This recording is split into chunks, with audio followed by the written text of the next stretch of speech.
Nah, jadi bagaimana menyelesaikan limit fungsi aljabar jika variabelnya itu mendekati tidak berhingga? Nah, caranya adalah yang pertama dengan cara membagi dengan pangkat tertinggi dan yang kedua dengan cara mengalihkan dengan faktor lawan atau sekawannya. Kita lihat contoh di sini. Yang pertama dulu, membagi dengan pangkat yang tertinggi. Nah, kapan kita menggunakan metode ini? Nah, jika suatu limit itu menuju tak terhingga, ya, maka untuk menyelesaikannya kita bagi dengan pangkat yang tertinggi. Nah, sebagai contoh ini, limit X mendekati tak hingga, X kuadrat dikurangi 5 per 4 min X. Nah, pangkat tertingginya yang mana? Pangkat 2 ini kan? Nah, maka semuanya harus kita bagi X kuadrat. Jadi, X kuadrat dibagi X kuadrat, yang 5 juga dibagi X kuadrat, kemudian yang 4 juga dibagi X kuadrat, dan yang X-nya ini, oh ini X kuadrat ya, sorry. Nah, X kuadratnya ini juga dibagi X kuadrat, sehingga menghasilkan 1 dikurangi 5 per X kuadrat dibagi 4 per X kuadrat kurangi 1. Ini kan jadi 1 ya. Ini kan 1. Ini jadi 1 sama dengan 1. Nah, jadi kalau kita masukkan X-nya sebagai tak hingga, nah tak hingga kuadrat itu kan bilangan yang sangat besar sekali ya. Sudah sangat besar dikuadratkan, maka dia nilainya mendekati 0. Maka di sini kita tulis 0. 1 dikurangi 0 dibagi 4 dibagi tak hingga kuadrat, berarti 0 kurangi 1. 1 per min 1 sama dengan min 1. Ya, selanjutnya contoh soal untuk perhitungan limit fungsi aljabar di mana X mendekati tak hingga. Kita lihat di sini, X-nya itu ada X kuadrat dan X. Kita harus membagi masing-masing suku dengan pangkat yang tertinggi. Nah, pangkat yang tertinggi yang mana? Karena ini X kuadrat, tapi dia di akar, dia sama dengan akar X kuadrat, ini sama dengan X ya, sama aja dengan X, yang bawah juga X, maka masing-masing itu kita bagi dengan X, masing-masing suku itu kita bagi dengan X saja. Kemudian akar 2X kuadrat min 1 dibagi X, dikurangi akar X kuadrat min 9 dibagi X, terus yang bawahnya juga 4X dibagi X. Oke, kemudian karena ini akar, maka kita masukkan X-nya ini ke dalam akar. Nah, supaya X-nya ini bisa masuk ke dalam akar, maka X-nya kita kuadratkan ya, supaya tidak merubah arti. Jadi limit X mendekati tak hingga, kemudian akar 2X kuadrat dikurangi 1 dibagi, nah ini X-nya karena masuk ke dalam akar, maka dia berubah menjadi X kuadrat. Dikurangi, yang sebelah kanan juga sama. X kuadrat kurangi 9 dibagi X kuadrat. Per, nah ini 4X dibagi X, maka X-nya coret ya, hilang. Tinggal 4 saja. Nah, kemudian ini kita sederhanakan lagi. Limit X mendekati tak hingga. Nah, ini ada yang sama ya. 2X kuadrat dibagi X kuadrat itu sama dengan apa? 2 ya. Atau mau disederhanakan lagi, ditulis aja berarti. Kita pisahkan aja. 2X kuadrat per X kuadrat dikurangi 1 per X kuadrat. Kurangin akar X kuadrat dibagi X kuadrat dikurangi 9 per X kuadrat dibagi 4. Oke, kita lihat di sini ya. Nah, ini kan sama, maka bisa kita coret. Ini juga sama, kita coret. Jadi, menghasilkan sebagai berikut. X menuju tak hingga, akar. Nah, ini coret hilang ya. Jadi, tinggal 2. 2 dikurangi 1 per X kuadrat, dikurangi akar. Ini hasilnya X kuadrat bagi X kuadrat itu 1 dibagi 9 per X kuadrat dibagi 4. Nah, sama dengan, nah ini sekarang X-nya kita masukkan tak hingga. Jadi dia sama dengan akar 2. 1 dibagi tak hingga kuadrat berarti dia 0 dikurangi 1 dikurangi 9 dibagi tak hingga kuadrat. Itu kan 0 ya. Bilangan yang sangat besar sekali. Dibagi 4. Sehingga hasilnya akar 2 dikurangi 1 per 4. Nah, ini hasilnya. Nah, selanjutnya mengalihkan dengan faktor lawan. Jadi, kapan kita mengalihkan dengan faktor lawan? Itu kalau limitnya menuju tak hingga, di mana fungsi fx ditambah atau dikurangi dari fungsi gx-nya. Karena kan kalau kita masukkan, kita bagi dengan pangkat tertinggi ini, nggak bisa ya. Oke, karena tadi seperti saya bilang, kalau kita masukkan X menuju tak hingga, itu kalau kita bagi dengan pangkat tertingginya X kuadrat, kita bagi X kuadrat, semuanya tinggal sisa yang 9 ya. Jadi akar 9 dikurangi akar 9 kan hasilnya jadi 0 ya. Nah, makanya kita menggunakan perkalian dengan faktor lawan. Faktor lawannya seperti yang saya jelaskan sebelumnya tadi, kalau di sini min, berarti faktor lawannya nanti plus.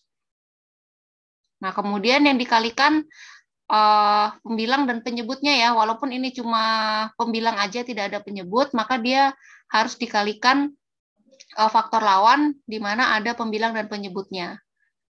Supaya tidak mengubah arti dari soalnya. Kan ini kalau atas sama bawah sama, ini kan sama aja dengan dikalikan 1. Ini juga dikalikan dengan 1. Oke, kita lihat contohnya aja, langsung ke contohnya. Misalnya ini ya. Ini ya. Jadi kita kalikan dengan faktor sekawannya. Limit X mendekati tak hingga. Nah, ini sekawannya apa? Sekawannya ini suku pertama, ini suku kedua. Kedua. Nah, jadi yang berubah, yang memisahkan antara dua suku. Nah, ini akan berubah menjadi plus. Jadi tinggal kita kalikan saja. 9x kuadrat min 8x plus 7 dikurangi akar 9x kuadrat plus 6x min 5. Nah, ini kita kalikan dengan sekawannya. Berarti sekawannya akar 9x kuadrat min 8x plus 7 ditambah akar 9x kuadrat plus 6x min 5 per akar 9x kuadrat min 8x plus 7 ditambah akar 9x kuadrat plus 6x min 5. Nah, gini ya. Nah, selanjutnya ya tinggal kita kalikan aja. Kita kalikan limit X mendekati tak hingga. Nah, yang atas nih ya. Ini kan dikalikan dengan sekawannya. Otomatis yang depan sama yang belakang aja yang ditulis di sini. Berarti akar dikalikan akar. Berarti hasilnya akarnya hilang. Berarti 9x kuadrat. 9x kuadrat min 8x plus 7. Kemudian yang belakang ya. 9x ini kan sama nih, cuma tandanya satunya plus, satunya min, berarti dia jadi min. Akarnya hilang. Nah, yang tengah ini nggak usah dihitung karena memang dikalikan dengan sekawannya. Karena hasilnya nanti sama aja dengan 0. Dibagi akar 9x kuadrat min 8x plus 7 ditambah akar 9x kuadrat plus 6x min 5. Nah, ini coba kita sederhanakan ya. Ini kan hilang ya, hilang. Min 9x, maka hilang min 9x kuadratnya. Terus min 8x dikurangi 6x. Berarti min 14x. 7 dikurangi min 5, berarti sama dengan plus 12. Dibagi akar 9x kuadrat min 8x plus 7 ditambah 9x kuadrat plus 6x min 5. Oke. Nah, kalau sudah seperti ini, maka kita, ini masih limit ya, limit X mendekati tak hingga. Nah, kalau sudah seperti ini, maka kita bagi dengan pangkat yang tertinggi. Oke. Nah, pangkat yang tertinggi berapa nih? Yang atas X pangkat 1, yang bawah X pangkat 2, cuman dia di akar. Berarti sama dengan X ya, pangkat tertingginya sama dengan X. Maka semuanya kita bagi dengan X. Oke, kita bagi dengan X ya, X. X mana nih?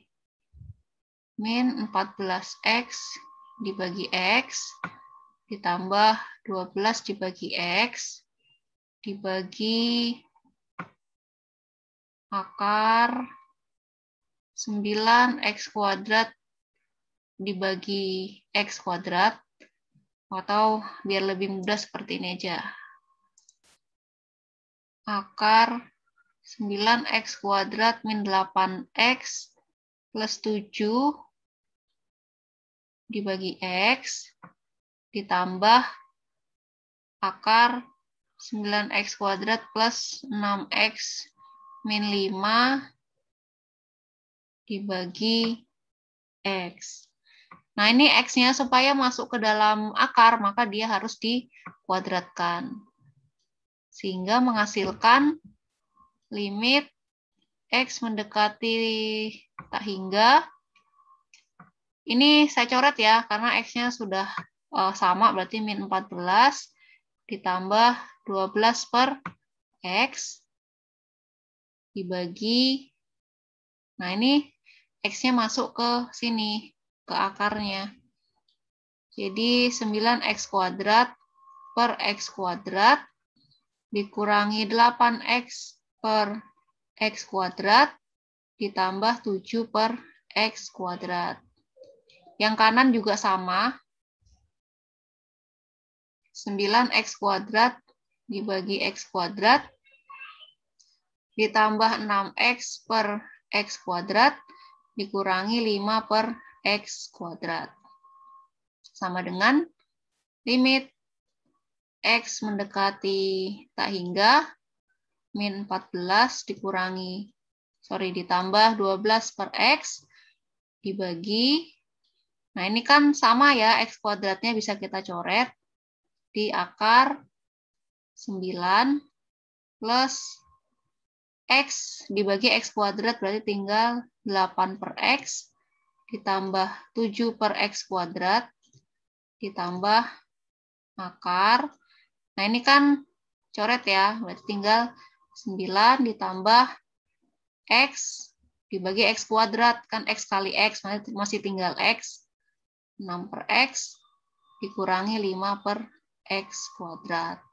Nah, sekarang tinggal kita masukkan aja ini tak hingganya ini ke X. Maka kalau dia dibagi bilangan yang sangat besar, hasilnya 0. Saya tulis di sini ya, hasilnya berarti min 14 ditambah 0, kan 12 dibagi bilangan yang sangat besar sekali 0, dibagi akar 9 ditambah 0 ditambah 0 ditambah akar 9 ditambah 0 tambah 0. Sehingga sama dengan min 14 dibagi akar 93 tambah 3. Min 14 per 6. Nah, ini hasilnya. Jadi begitu ya. Di langkah pertama kita kalikan dulu dengan sekawannya, kemudian kita bagi dengan pangkat yang tertinggi. Itu untuk X mendekati tak hingga. Nah, oke, selanjutnya teorema limit ya. Jadi ada beberapa teorema tentang limit. Kalau kita misalkan limit X mendekati A, K ini adalah suatu bilangan konstanta, hasilnya sama dengan K itu sendiri.